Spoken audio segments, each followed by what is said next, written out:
Hi everyone, Sonic Shield here. I was asked by a friend to record this to do a run through of the farm that I use to get the final ending in Stardew.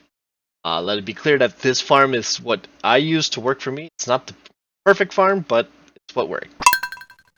Let's go in. Hell Farms. Waking up in the morning, starting off with my cheating wife, and the reason why, as you can see, I have black hair. My wife has apparently blue hair and blue eyes. And our children have brown hair and brown eyes. So, you know, there's only one person in Stardew that likes my wife and has a crush on my wife. So, conclusions as is. Anyways, nothing much in the house aside from the kitchen here.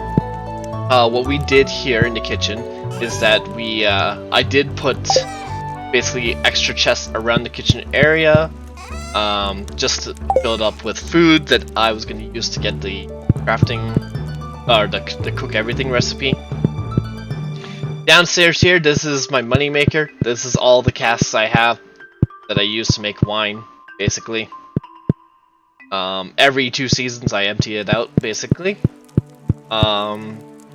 Outside is the farm. So, up here to the right, this is just miscellaneous. I hid the golden clock, put my horse here, my wife's stuff is here, there's statues. This is my workstation with all my chests surrounding my workbench, which lets me craft everything I need.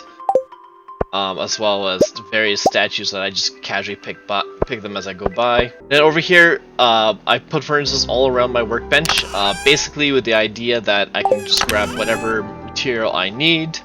If I need to make something, say need like copper or something like that, right?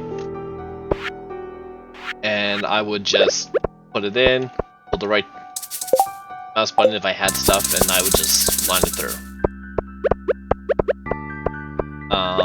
These are just miscellaneous chests to hold stuff. I have 4 fish ponds that I usually use to make roe and the iridium, and occasionally get an iridium ore from. I have my two important totems that I used, one for the desert, one for Ginger Island over here, as well as the 2 totems I don't use, which is the beach and the mountains, all off to the left. Inside the first hut is what I have is jam, what I use for jam. During fall, summer, and spring, I just make jam out of and sell the excess. And on the other side, I have all these wines, which I fill with ancient fruit that I grow in my greenhouse, and the rest is from apples and oranges that I get from my greenhouse as well. Inside here, I did the mushroom path because I don't like going into the dungeons and I didn't want to go look for mushrooms, so I did this, just lazy like that. Down here, this is just excess, just to craft do more stuff with the roe stuff, just for more money. Over here is my line of trees that I use for sap. I rarely collect this, it's kind of just there in case I need extra supplies. Up here is my slime hutch, which I think it's barricaded right now with trees. No, it's not. I don't touch this. I don't do anything. I just put a slime in here and I left it, and I didn't do anything with it. Didn't really care for it. It wasn't giving me money, so I didn't really care. All these jade symbols, just to clarify, these are all crystallizers that I use. For those who don't know, you can use jade to buy stairs, which help for dungeons if you get more minerals.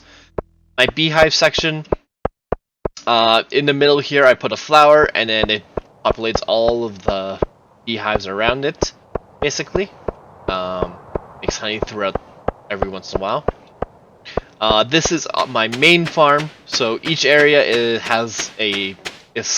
protected by both scarecrows and iridium sprinklers, keep everything watered. I have all these Jumino huts to collect everything, so now I only have to do is go to each hut to collect all my items. What I grow outside is usually berries because they reoccur every time, and I use them to make wine and jam, as I said previously. This is my greenhouse setup. Inside I have my iridium sprinklers set up along with my ancient fruits and like various fruit trees. I turned all of this into wine. And yeah, that's everything for the northern part of the section. Down here, this is kind of my battery section because I got tired of running out of batteries, so I just built a bunch of batteries. I never really touched this. These seed makers was when I was making ancient fruit seeds, and it's general, just if I needed mass production, say for a quest to grow said amount of fruits, I can use these to give me a jump start.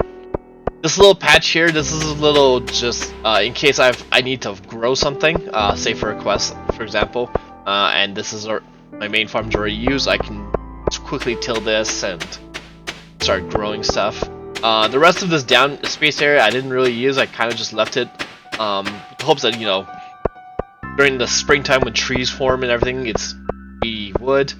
I have all this bait here because the last thing I did to get my perfection was I did fishing, and I kept running out of bait, so I decided to build a bunch of bait stuff so I didn't have to run out of bait.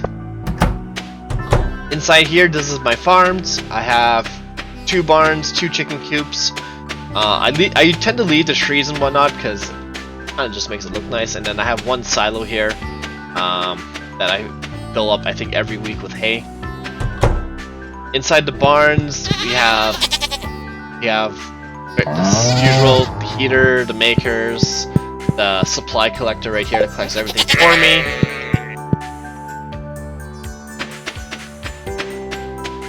Get past all these lovely trees to the next tree. The second barn, this was the one for the pigs and ostriches.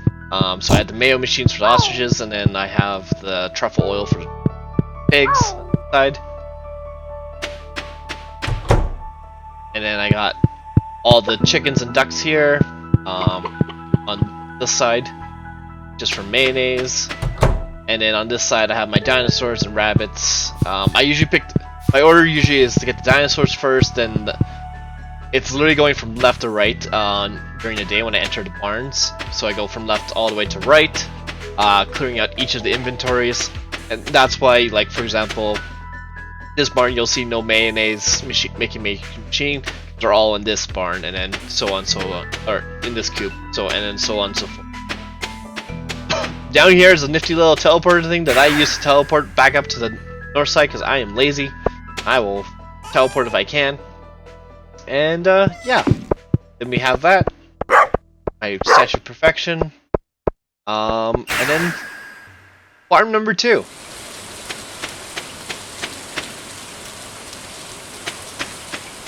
Farm number 2, I generally use this to grow everything that I was missing when I decided to go for a completions path. Eventually I turned everything into wheat because I was short. I needed this for the hay for the animals because I was tired of going to Marnie's to buy hay like every single week, so I decided to start growing my own. There's a miniature version of my setup in my original farm here that I also use. These seed makers were, once again, it's if I need to produce a set amount of seeds, helpful there. On the sides here I grew, this is kind of an experiment, I kind of grew trees just to see what they were. I believe down below here I tried tea leaves just to see how it worked. I didn't care for it, so I kind of just left it as is.